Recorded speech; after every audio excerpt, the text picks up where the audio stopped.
And that's like the basic standard, hey, my dog doesn't pay attention to me, and or my dog has some fearful confidence issues. If you have a dog that has fearful or confidence issues, that's the exercise you want to do. Hello everybody, and welcome back to the coolest dog training channel right here on YouTube.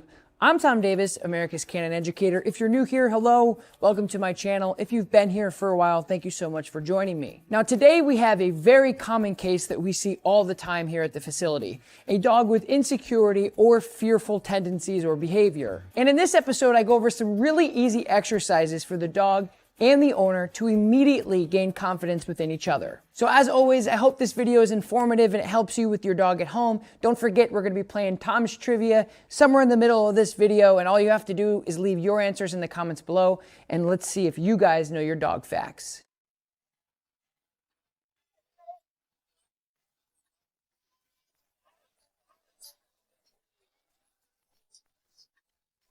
Because basically what I like to do is your obedience is going to be your communication.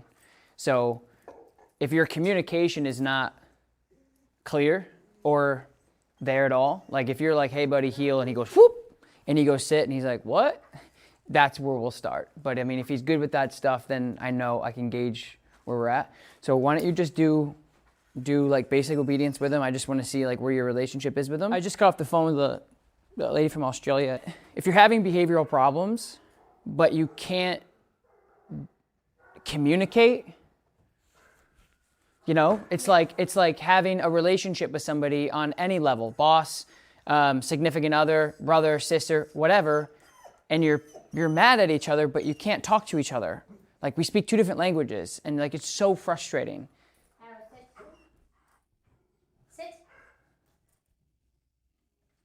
Arrow, sit. Sit.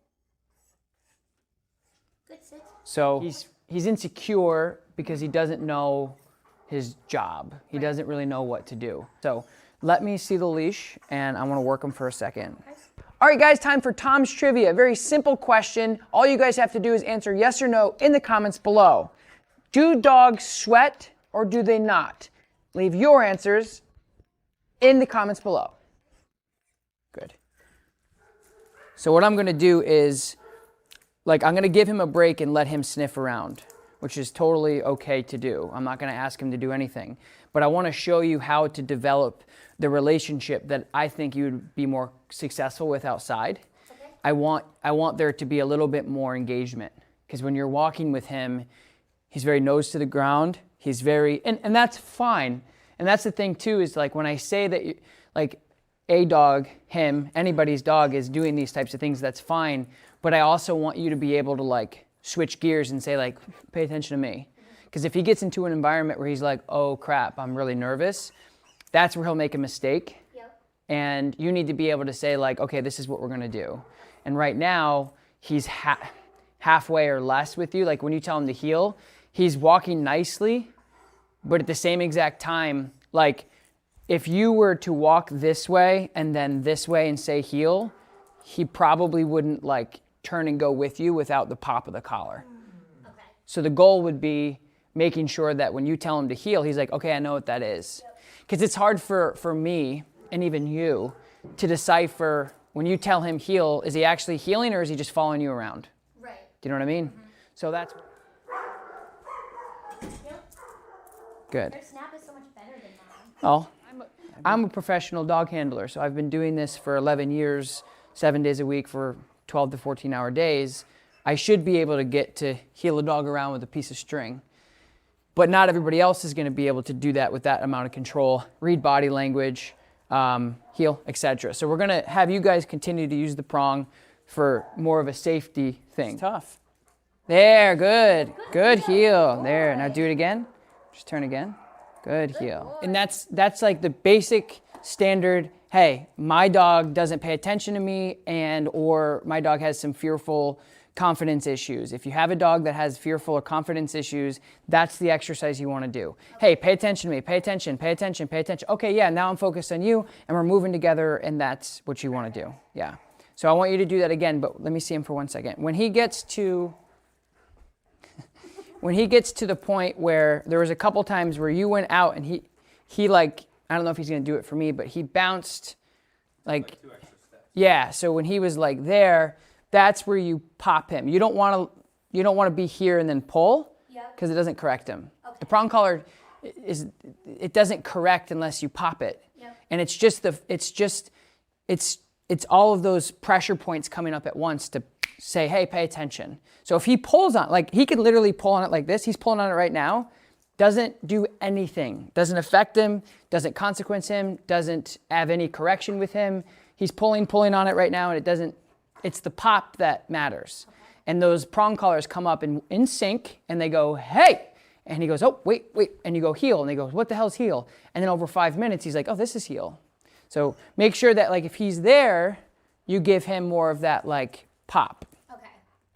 because he'll just keep pulling like he is now. Pulling it, keeping So what I do is I have a 4-foot leash, always like a leather 4-foot leash. I put it here like this, okay? And then I'll just say the dog's name, and then I'll say heel. Arrow heel. I'll move forward and I'll turn, heel, and then that quick pop. Now watch, heel, good. Now I'll do the same thing in the same location. Heel, good. You see? Heel, good. And now it's over. So I've taught him that when I turn, he's got to like really follow me. Heel. And that quick correction that you just saw, like, again, the prong collar is just intended to get the dog's attention faster. It's like if we had a horse and we didn't have head halties and things like that to get the horse, be able to put pressure on the horse where they want to escape it, it would be a nightmare. I mean, imagine putting something on a dog and not being able to say, like, I don't want you to move forward, or being on the back of a horse riding up a mountain, falling off, breaking your face open, or killing yourself. Like, if you can't put pressure on an animal to help dictate their behavior, it's going to be extremely hard for you to teach them new things once they've already gone past the learning stages, right? And so that's what, like, when we use tools, so many people don't understand that. They think that we're taking 10-week-old puppies and whatever, putting tools on them and teaching things. No. We're using tools to help break down behaviors that are pre-existing that are causing your life turmoil, or causing him potentially, to be put in a shelter or something because he's not listening. So the tools are there to decompress and reinforce what we're trying to teach him now. They're not there to help us teach behaviors. They're there to help us reinforce what we're trying to say. So that's why, like, if we had a harness and I did this, he's like, dude, what are you doing? With the prong, those prongs come up, they go, hey, he goes, whoop, and he comes with me. So that's the effective way to administrate that little thing. So that's what I want you to focus on. Take your leash, fold it halfway, and do that exercise to get him engaged with you. Break! Good man. Thank you guys so much for joining me here today. If you haven't yet, don't forget, like, subscribe to my channel, leave a comment below.